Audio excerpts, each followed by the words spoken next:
In 1977, I was serving as a full-time missionary in Cusco, Peru.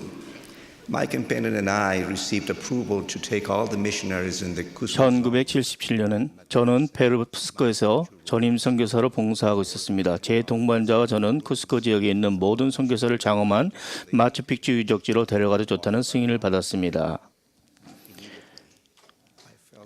유적지 방문을 끝낼 무렵에 일부 선교사들이 등산로의 일부인 잉카 브릿지에 가고 싶어 했습니다. 그 순간 저는 영이 그곳에 가지 말라고 제지한다는 느낌을 받았습니다. 그 등산로는 산 측면 610m 높이 절벽 위에 있었습니다. 그 등산로에는 한 사람이 겨우 지나갈 정도로 폭이 좁은 구역에 여러 곳이 있었습니다. 제 동반자와 저는 그들에게 잉카 브릿지로 가서는 안 된다고 말했습니다. 하지만 그 선교사들은 가겠다고 고집을 부렸습니다. 그들은 더 거세게 요청했으며 영이 제게 알려주었는데도 저는 그들의 압력에 굴복하여 그 다리로 가겠다고 말했습니다. 하지만 아주 조심해야 한다는 조건을 내걸었습니다. 잉카 브릿지에 이르는 등산로에 들어섰을 때 저는 무리의 맨 뒤에 있었으며 처음에는 모두가 동의한 바에 따라 천천히 걸었습니다. 그러더니 선교사들은 아주 빠르게 걷기 시작했으며 심지어 뛰기까지 했습니다. 그들은 속도를 늦추라는 제 간청을 무시했습니다. 저는 그들을 따라잡아서 되돌아가자고 해야 한다고 느꼈습니다. 한참 뒤처져 있던 저는 그들을 따라잡기 위해 빠르게 달려야 했습니다. 제가 모퉁이를 막 돌아섰을 때 두 명이 지나가기에는 지나치게 좁은 길에 한 선교사가 암벽에 등을 대고 가만히 서 있는 것을 발견했습니다. 저는 그에게 왜 그곳에 서 있는지 물었습니다. 그는 제가 계속 갈 수 있도록 그 지점에 잠시 머물러야 한다는 느낌을 받았다고 말해 주었습니다. 제가 앞서간 선교사들을 따라잡아야 한다는 긴박함을 느꼈기 때문에 그는 제가 지나갈 수 있도록 비켜주었으며 저는 등산로를 좀 더 멀리 나갈 수 있었습니다. 저는 지면에 녹색 식물이 가득하다는 것을 확인했습니다. 제가 오른발을 지면에 힘차게 내리는 순간 녹색 식물 및 허공으로 제 몸이 추락하는 것을 깨달았습니다. 저는 필사적으로 등산로 아래쪽에 나뭇가지 몇 개를 움켜쥐었습니다. 600m 아래에서 잉카 산맥의 신성 계곡을 가로질러 흐르는 우르밤바 강이 언뜻 보였습니다. 저는 몸에서 힘이 빠져나가는 걸 느꼈고 제가 추락하는 것은 시간 문제였습니다. 그 순간 저는 간절히 기도했습니다. 아주 짤막한 기도였습니다. 저는 입을 열어 하나님 아버지 도와주세요 라고 말했습니다. 제가 붙잡은 나뭇가지는 제 몸무게를 지탱할 수 없었습니다. 이제 끝이구나 라고 생각했습니다. 제가 추락하려는 바로 그 순간에 굳건한 손이 제 발을 붙잡아 끌어올리는 것을 느꼈습니다. 그 도움을 받아 저는 온 힘을 다해 등산로로 다시 올라올 수 있었습니다. 제 뒤에 머물렀던 그 선교사가 저를 구했습니다. 하지만 실제로는 하나님 아버지께서 저를 구하셨습니다. 그분은 제 목소리를 들으셨습니다. 저는 3번씩이나 잉카 브릿지로 가지 말라는 영의 음성을 들었으나 그 목소리에 순종하지 않았습니다. 저는 놀라서 창백해졌고 아무 말도 할 수 없었습니다. 그때 우리를 앞서간 다른 선교사들을 찾으러 가야 한다는 것을 기억해냈고 그들을 찾았을 때 제가 겪었던 일들을 말해 주었습니다. 우리는 아주 조심하면서 침묵 속의 마추픽추로 돌아왔습니다. 돌아오는 길 내내 침묵하고 있던 저는 마음속으로 그분께서 제 목소리에 주의를 기울이셨는데 저는 그렇게 하지 못했다는 생각을 했습니다. 그분의 목소리에 귀 기울이지 않아서 마음이 아팠지만 동시에 그분의 자비로움에 깊이 감사드렸습니다. 그분은 제게 공의를 행사하지 않으시고 크신 자비로 제 생명을 구해주셨습니다. 하루를 마감하면서 개인 기도를 드릴 때 저는 마음에서 우러나오는 말로 자비의 아버지시여 모든 위로의 하나님이시여 라고 기도드렸습니다. 저는 그리스도를 믿는 신앙을 가지고 진정한 의도를 지니며 진실한 마음으로 기도드렸습니다.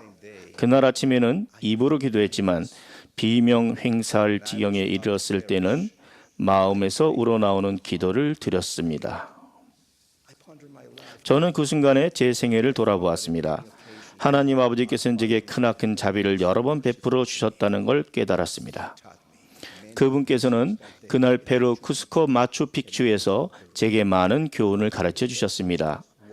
가장 큰 교훈 중 하나는 제가 언제나 그리스도를 믿는 신앙을 행사하며 진정한 의도를 지니며 진실한 마음으로 기도해야 한다는 것입니다. 한 번은 주 예수 그리스도께서 한 곳에 기도하시고 마치심에 제자 중 하나가 주여 기도를 가르친 것과 같이 우리에게도 가르쳐 주옵소서라고 여쭈었습니다. 주님께서는 제자들에게 기도하는 법을 가르치셨습니다. 그리고 오늘날에도 그분께서는 여러분과 저에게 겟세마네에서 그러나 내 원대로 마옵시고 아버지의 원대로 되기를 원하나이다 라고 기도하셨던 모습을 마음속에 떠올리며 기도하라고 가르치십니다. 기도하시면서 정말로 진실로 내 원대로 마옵시고 아버지의 원대로 되기를 원하십니까?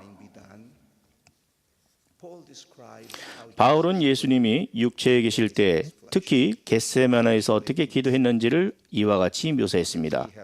자기를 죽음에서 능히 구원하실 이에게 심한 통곡과 눈물로 간구와 소원을 올렸고 그의 경건하심으로 말미암아 들으심을 얻었느니라. 기도하실 때 진심을 담아 하십니까? 아니면 말로만 하십니까? 피상적인 기도를 하고 계십니까? 예수께서는 간절히 기도하시며 하나님 아버지와 대화하셨습니다. 예수도 침례를 받으시고 기도하실 때 하늘이 열렸습니다. 기도할 때 하늘이 열린다고 느끼십니까? 하늘과 연결되어 있다고 느꼈던 마지막 순간은 언제였습니까? 예수께서는 아버지께 기도함으로써 중요한 결정을 앞두고 스스로 준비하셨습니다.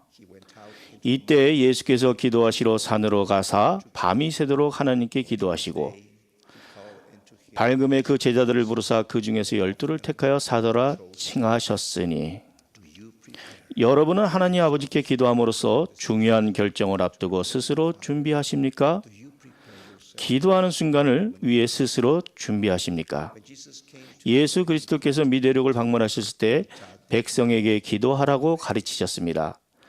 또 예수께서 저들에게 이르시되 계속 기도하라 하셨으나 저들이 기도하기를 그친 것은 아니었더라. 예수께서는 우리에게 항상 기도하라 꼭 권고하십니다. 예수께서는 하나님 아버지께서 듣고 계시며 우리에게 가장 좋은 것을 주신다는 것을 알고 계십니다. 어째서 우리는 때때로 받으려 하지 않는 걸까요? 왜일까요? 하지만 우리가 하늘에 계신 아버지라고 말하는 순간 그분은 우리의 기도를 들으시고 우리가 필요한 것을 헤아려 주십니다. 그렇게 그분의 눈과 귀가 이제 여러분과 맞닿습니다. 그분은 우리의 마음을 읽으시고 우리와 공감하십니다. 그분께서는 어떤 것도 숨길 수가 없습니다. 여기서 경이로운 사실은 그분께서 우리가 온전히 이해할 수 없는 사랑과 자비의 눈으로 우리를 살피시라는 것입니다. 하지만 여러분이 하늘에 계신 아버지라고 말씀드리는 바로 그 순간에 사랑과 자비가 그분과 함께합니다. 그렇게 기도하는 순간은 참으로 매우 성스러운 순간입니다. 그분은 아니 지금은 내 말을 듣지 않겠다. 내가 힘겨울 때만 내게로 오니 말이다 라고 말씀하시는 분이 아닙니다. 오직 인간만이 그렇게 말합니다. 그분은 너는 지금 내가 얼마나 바쁜지 상상할 수조차 없을 거다 라고 말씀하지 않으십니다. 오직 인간만이 그렇게 말합니다. 우리 모두가 예수께서 기도하라고 가르치신 대로 기도하는 것이 제 소망이자 기도입니다. 주 예수 그리스도의 이름으로 말씀드립니다. 아멘.